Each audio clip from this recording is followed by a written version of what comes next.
Oshiya bomtshalo kodlamini kube kuhle bonkunguluzane kade bayigunguluza abafazi namadoda. Oh siyakhuleka bokhokho sidakulunge konke sesikhona la phakathi kwaleli khaya. Awu siyakhuleka bokhokho. Ninjani mkhulu? Hayi siyaphila la ekhaya. Kuyintokozo enkulu ukuthi sikhulumisane nawe njengalesi sikhathi ikhehla lami. Ndabezitha. Mkhulu sifisa ukuthi okwamukelekeni kwethu sisiya Viva TV1 ukusicacisele nje ukuthi solokho aqala ukwenza lo msebenzi wesintu iziphi izimo abantu abajwayele ukufika nazo la. La mkhulu kakhulukazi uyabona nje lendlu le lena enkuyo le. Yes. La mkhulu kube kwaba nabantu abawu10 abahlala lapha abaphanjekelwa umqondo impela. Esebabuya ngisho ebhedlela. Esebabuya ngisho ebhedlela abacosha amaphepha mpa. Lendlu lena asebadla amaphilisi mkhulu. Esebadla amaphilisi kulendlu. Hayibo. Baboshwa ngamakatango. Nawoza Nkosi bahlale baboshiwe ubusuku nemini. Bagcina laba bantu sebephila.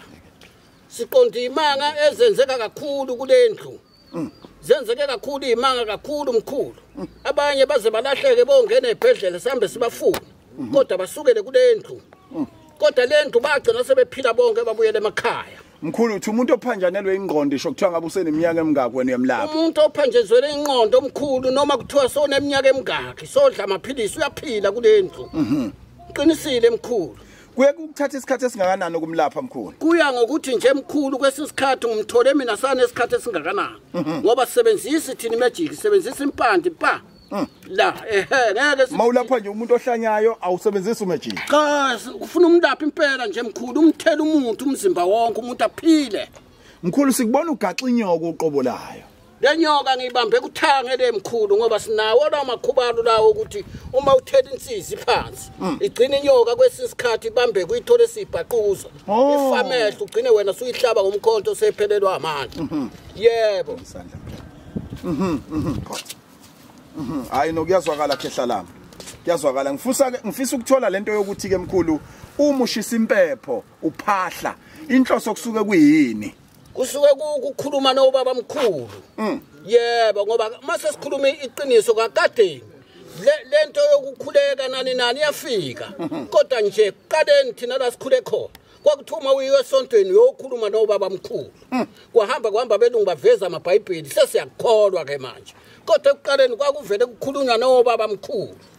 Ithwalo ozenzayo zinhloboni zindlelani? Cha mkhulu ngachaza nje lesi abantu esijwayelekile. Okay. Lesi sezimvu nembuzi. Kodwa lesi sinye ngeke ngisichaze ngoba vele kuyimfihlo mkhulu. Chaza khehla. Kunzima vele ngoba la sikhule khona thina wawungathi uma ufika enyangeni uthi wena ufuna umkhovu noma umtokolosho noma ini hayi wafika uthule nje uthi du ebese kuba inyanga obaba mkhulu abaxhumanayo ugcine sewuthola noma inkosazana noma utholeni wawungafiki nje ufika uhlale ebandla noma ufike ukukhuluma isomo kanjani entumbeni ngolimi lwakithi bathi kuyazila ukuvele wena ufika ukuthi ufuna ukuthwala idibhi le unkulumo le sengiyabuka nje abantu abaningi izwe abantu safika athi umuntu ufuna ukuthwala nje ngishe rank yahlonishiswa leyo nto omkhulu. Yebo. Wena mkhulu uphethe injula. Thina siphethe injula mkhulu ngoba lento ethwalo lesi vele sikhule thina iveli khona. Babizeke mkhulu abantu abafuna into eziserious uthini kubona? Cha mkhulu thina siyayikhanda igubhu siyikhanda incweba kodwa nje lokho kunye vele ngichazile. Ngathi akuyona into ukuthi ungihamba uyigagule nje ezweni. Kodwa nje umuntu ukhuluma uma sekhona ukuthi ufuna ukuyiswa emanzini oyolaliswa emanzini noma ehlathini. Agcine seyithola leyo. Akuyona into ongayigagula nje emhlabeni wonke. Banike inombolo khehla. 072 69 519 22.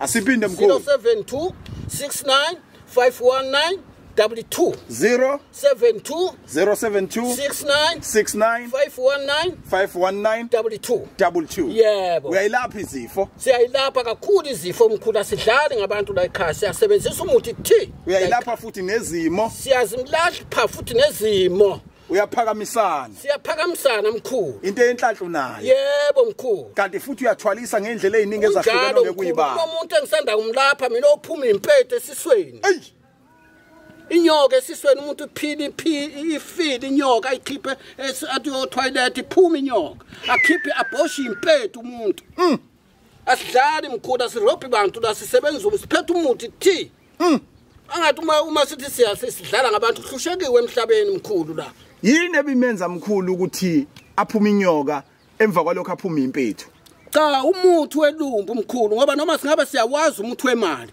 kodwa umuthi ukuthi umuntu so uyagula kufuna siwazi mkhulu uthola ukuthi umuntu uvuvuka lamasenda angaka ashaya amadoleni wena uyamlapha ufuna umlaphe lo muntu lo aphile uyamlapha wena mkhulu siyamlapha mina umuntu onjalo mkhulu baphi nombolo khehla ngabasababambezela baphi nombolo ayayay njalo mkhulu ithini siyalapha thina mkhulu 072 69 519 519 22 siphinde 072 69 519 22 yebo mkhulu Ningizimu Africa worldwide isho kuthiwa ngabe usuphuma impethu esiswini Dr Banyobeni uGumede uqwaba uyeyeye kwamhlaba uyalingana uyakwazi ukukulapha lokho ukuphinde ndawo konje khehla ngila kwasikhemelele mkhulu komhlaba uyalingana kwasikhemelele yebo kuzwakele khehla yebo Ndabezile umuntu angabuza nje ethi bani uBanyobeni ngisho ngafika erenke noma ingane encane yokulayela la ekhaya asibonge mkhulu amen danko Akulayo nabahlupekile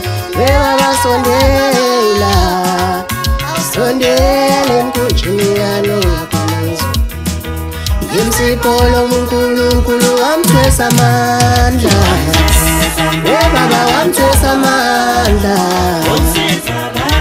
akulayo nabahlupekile wona wesondela mkunjini yalo yakhonzo Yeshiteli mhlobo uNkulunkulu wamthwesa amandla Baba wamthwesa amandla Umsiza abantu abagula nabahluphekile Wona wesondela sondele mkunjini yalo khona uzophila Wamthwesa amandla Umsiza abantu abagula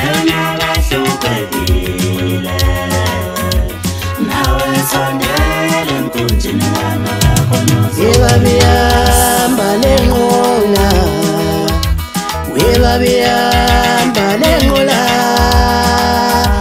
Yeyigibela umkumbikano wa Yeyigibela umkumbikano wa nawe sondele mkunjini kano wakhonozo Kunolo muntu angeke ulenze lutho Siphiwo somuntu angeke usenze lutho sidala